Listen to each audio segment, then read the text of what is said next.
Hello everyone, ये इस lecture series का लेक्चर नंबर 21 है। इस लेक्चर में हम कवर करने वाले हैं Marathas rule in Chhattisgarh part 2। आइए स्टार्ट करते हैं। Important things of the reign of Bimbaji Bhosle. इसमें हम देखेंगे कि कौन कौन से इम्पॉर्टेंट पॉइंट्स है बिम्बाजी भोसले के शासनकाल के। आइए स्टार्ट करते हैं। First point is Maratha rule was established and cultural rule ended. क्या हुआ, ये जब इनका रूल यहाँ स्टार्ट हुआ तो उस टाइम पे क्या हुआ, कल्चरल रूल जो था वो पूरी तरह से एंड हो गया। कल्चरल डायनेस्टी का पूरी तरह एंड हो गया। हम लोगों ने पढ़ा था कि जो लास्ट रूलर कौन था, मोहन सिंह। तो उसकी डेथ के बाद जो ये मराठास का था, यहाँ पे पूरी तरह से डायरेक्ट रूल हो गया। डायरेक्ट रूल मतलब कि प्रत्यक्ष rule. Direct rule was established in 1758। मतलब कि जो बिम्बाजी भोसले थे वो क्या थे, मराठास के फर्स्ट रूलर थे, प्रथम शासक थे मराठास के, जो जिन्होंने छत्तीसगढ़ में रूल किया। He was the first Maratha to rule directly in Ratanpur. इन्होंने अपना रूल जो था कहाँ से स्टार्ट किया, रतनपुर से। He integrated Raipur and Ratanpur as an administrative unit. उन्होंने क्या किया, रायपुर एंड रतनपुर को एडमिनिस्ट्रेटिव यूनिट बनाया। ही इस्टेब्लिश्ड परगना सिस्टम। उन्होंने क्या किया, परगना सिस्टम इंट्रोड्यूस कराया। He has an independent army and his rule was for public good. वो क्या था कि वो पब्लिक के बारे में सोचता था। उसने जो भी किया, उसने जो भी पॉलिसी निकाली वो क्या था, पब्लिक के वेलफेयर के लिए अच्छा था। ही और उसकी आर्मी क्या थी, इंडिपेंडेंट आर्मी थी। He had a court like an independent king. वो क्या था, इंडिपेंडेंट किंग था। He establish a regular court of justice Ratanpur. उसने क्या किया, रतनपुर में एक रेगुलर कोर्ट बनाया जहाँ पे क्या हुआ, सबको जस्टिस मिल सके। He did not send any part of revenue to Nagpur. वो नागपुर में जो कोई भी अमाउंट वहाँ कब रहता था, रेवेन्यू का मतलब क्या होता है, राजस्व। तो ये सारे अमाउंट क्या था, वो वहीं रतनपुर में यूज़ करता था, उसे नागपुर सेंड नहीं करता था। He used to sign the treaties with zamindar himself. क्या होता था, वो सारे ट्रीटीज खुद ही साइन करता था ज़मींदार के। अब नेक्स्ट देखिए, नेक्स्ट क्या है, he started new zamindaris in Khujji and Rajnandgaon. उन्होंने क्या किया, राजनांदगांव और इस प्लेस पे क्या किया, न्यू जमींदारीज इंट्रोड्यूस कराया, स्टार्ट किया। He started the use of Marathi, Urdu, Modi language in administration. क्या हुआ, इसे हम ऑलरेडी पढ़ चुके हैं लास्ट लेक्चर में कि इन्होंने ये तीनों लैंग्वेज यहाँ छत्तीसगढ़ में शुरू कराया था। He made a grand Ram Tekri temple in Ratanpur. ये इंपॉर्टेंट है, इसको याद रखना है। और ये जो कस्टम है दशहरा का सोनपत्ती वाला, इसे भी हम लास्ट लेक्चर में पढ़ चुके हैं। He systemise revenue system, architecture, music developed in this time. And क्या है, उन्होंने ये दूधाधारी टेम्पल बनवाने में हेल्प किया था, ये भी इम्पॉर्टेंट है। ही was not a good soldier so he did not extend his kingdom. वो क्या था, वो ज़्यादा ब्रेव नहीं था। वो क्या था, इसलिए उसने क्या किया कि वो किंगडम एक्सपांशन में ज़्यादा ध्यान नहीं दिया, उसने किंगडम एक्सपांड करने की कोशिश नहीं की। He was not a religious फैंडिंग। मतलब क्या था, वो ज़्यादा रिलीजन में बिलीव नहीं करता था, वो रिलीजन को लेके ज़्यादा उसमें बिलीव नहीं करता था। His wife was Umabai who perform Sati after his death in 1787। 1787 में जब इनकी डेथ हुई तो इनकी जो वाइफ थी उमाबाई, उसने क्या किया, वो इनके साथ सती हो गई थी। ये भी क्वेश्चन पूछा जाता है कि कौन बिम्बाजी भोसले की कौन वाइफ थी, कौन सी वाइफ थी जो सती हुई थी। तो आपको इसका नाम याद रखना है, कौन थी, उमाबाई। उनका नाम क्या था, Umabai. Colebrooke the European traveller had come at the time of his death. उसके डेथ के टाइम पे कोलब्रुक नाम का यूरोपियन ट्रैवलर आया था।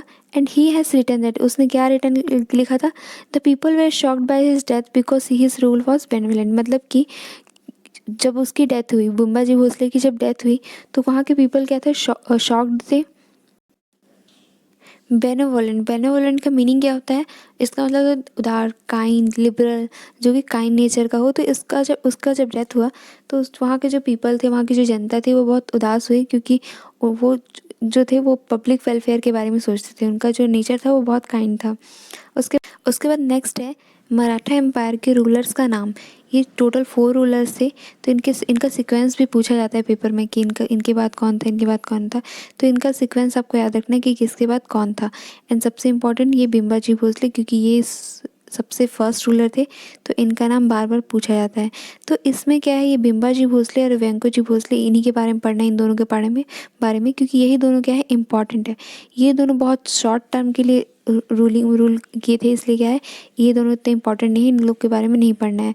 पर ये जो बिम्बा जी भोसले हैं और ये वेंको जी भोसले हैं, ये क्या है, इंपॉर्टेंट रूलर्स हैं, तो इनके बारे में हमें पढ़ना है। आइए स्टार्ट करते हैं। ये वेंको जी भोसले, ठीक है, तो इसके बारे में फर्स्ट पॉइंट है, after the death of Bimba ji in 1788 Venko ji becomes king. ठीक है, इसके बाद क्या हुआ कि जब बिम्बा जी का डेथ हुआ उसके बाद चिंतामणि भोसले जो थे वो रूलर बने, बट वो सिर्फ 1 साल ही रूल किया। उसके बाद क्या, उनके बाद ये फाइनली ये वेंको जी जो थे वो रूलर बने। ठीक है, वेंको जी रूलर बने। तो इसके बाद इस नेक्स्ट पॉइंट है, he decided to rule Chhattisgarh from Nagpur. उन्होंने क्या डिसाइड किया कि वो नागपुर से रूल करेंगे। जो बिम्बा जी भोसले थे वो कहाँ से, वो रतनपुर में रूल करते थे, पर इन्होंने क्या डिसाइड किया कि नागपुर से रूल करेंगे।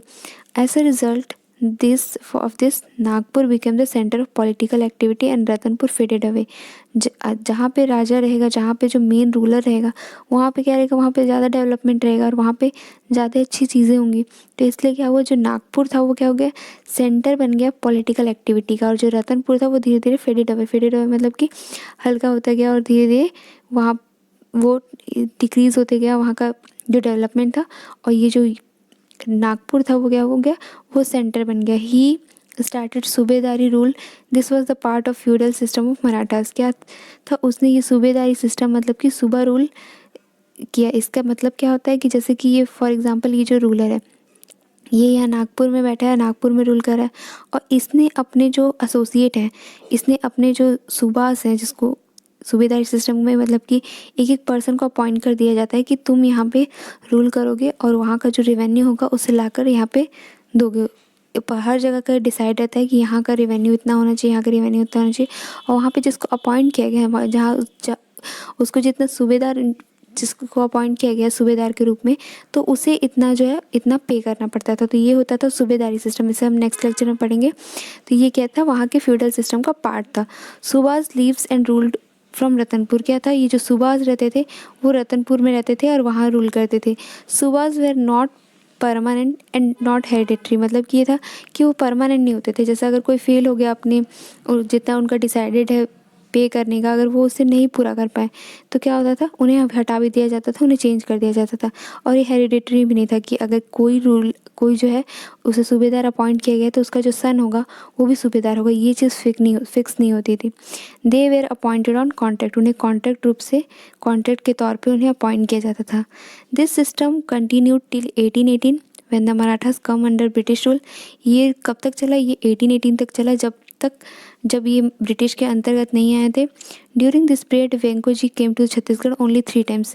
क्या हुआ, बस ओनली 3 टाइम्स उनका जब पीरियड था तो सिर्फ 3 बार ही छत्तीसगढ़ आए। Thank you everyone for listening me. If you like my lectures then do like this video, share this video and subscribe to this channel.